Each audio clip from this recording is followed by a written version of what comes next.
Pride and Prejudice by Jane Austen. Chapter 17. Elizabeth related to Jane the next day what had passed between Mr. Wickham and herself. Jane listened with astonishment and concern. She knew not how to believe that Mr. Darcy could be so unworthy of Mr. Bingley's regard, and yet it was not in her nature to question the veracity of a young man of such amiable appearance as Wickham.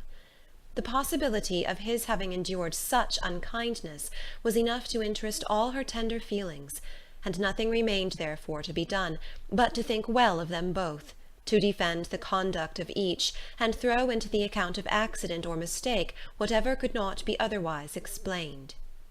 "They have both," said she, "been deceived, I dare say, in some way or other, of which we can form no idea.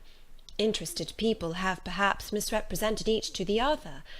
It is, in short, impossible for us to conjecture the causes or circumstances which may have alienated them, without actual blame on either side." "Very true indeed. And now, my dear Jane, what have you got to say on behalf of the interested people who have probably been concerned in the business? Do clear them too, or we shall be obliged to think ill of somebody." "Laugh as much as you choose, but you will not laugh me out of my opinion. My dearest Lizzie, but do consider in what a disgraceful light it places Mr. Darcy, to be treating his father's favourite in such a manner, one whom his father had promised to provide for. It is impossible. No man of common humanity, no man who had any value for his character, could be capable of it. Can his most intimate friends be so excessively deceived in him? Oh, no! I can much more easily believe Mr. Bingley's being imposed on, than that Mr. Wickham should invent such a history of himself as he gave me last night. Names, facts, everything mentioned without ceremony. If it be not so, let Mr. Darcy contradict it. Besides, there was truth in his looks." "It is difficult indeed. It is distressing. One does not know what to think."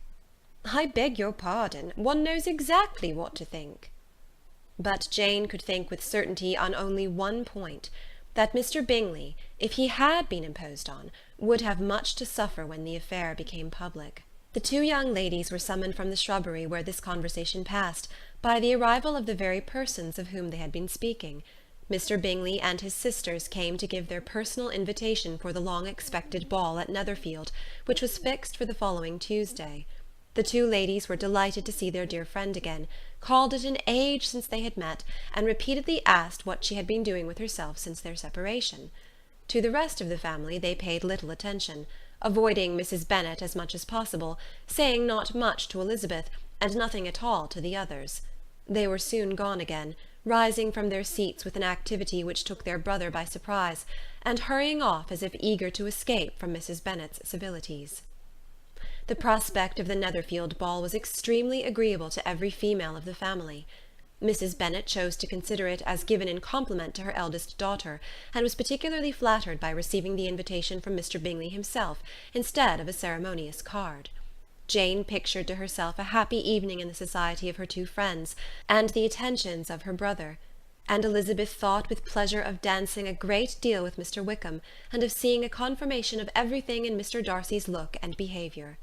The happiness anticipated by Catherine and Lydia depended less on any single event or on any particular person, for though they each, like Elizabeth, meant to dance half the evening with Mr. Wickham, he was by no means the only partner who could satisfy them, and a ball was, at any rate, a ball. And even Mary could assure her family that she had no disinclination for it. "While I can have my mornings to myself," said she, "it is enough. I think it is no sacrifice to join occasionally in evening engagements.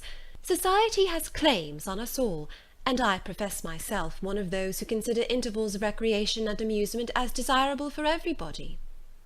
Elizabeth's spirits were so high on this occasion, that though she did not often speak unnecessarily to Mr. Collins, she could not help asking him whether he intended to accept Mr. Bingley's invitation, and if he did, whether he would think it proper to join in the evening's amusement, and she was rather surprised to find that he entertained no scruple whatever on that head, and was very far from dreading a rebuke, either from the Archbishop or Lady Catherine de Bourgh, by venturing to dance.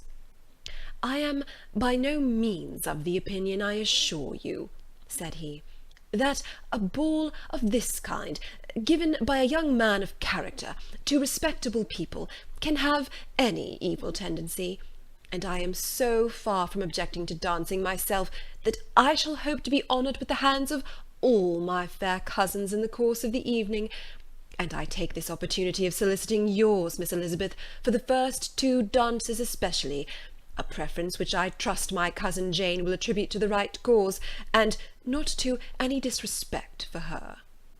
Elizabeth felt herself completely taken in. She had fully proposed being engaged by Mr. Wickham for those very dances, and to have Mr. Collins instead. Her liveliness had never been worse timed. There was no help for it, however. Mr. Wickham's happiness and her own were perforce delayed a little longer, and Mr. Collins' proposal accepted with as good a grace as she could. She was not the better pleased with his gallantry from the idea it suggested of something more. It now first struck her that she was selected from among her sisters as worthy of being mistress of Hunsford Parsonage, and of assisting to form a quadrille table at Rosings, in the absence of more eligible visitors. The idea soon reached a conviction, as she observed his increasing civilities toward herself, and heard his frequent attempt at a compliment on her wit and vivacity, and though more astonished than gratified herself by this effect of her charms, it was not long before her mother gave her to understand that the probability of their marriage was extremely agreeable to her. Elizabeth, however, did not choose to take the hint, being well aware that a serious dispute must be the consequence of any reply. Mr. Collins might never make the offer, and till he did, it was useless to quarrel about him. If there had not been a Netherfield ball to prepare for and talk of, the younger Miss Bennets would have been in a very pitiable state at this time, for from the day of the invitation to the day of the ball there was such a succession of rain as prevented their walking to Meryton once. No aunt, no officers, no news could be sought after. The very shoe-roses for Netherfield were got by proxy. Even Elizabeth might have found some trial of her patience in weather which totally suspended the improvement of her acquaintance with Mr. Wickham, and nothing less than a dance on Tuesday could have made such a Friday, Saturday, Sunday, and Monday endurable to Kitty and Lydia. End of chapter 17.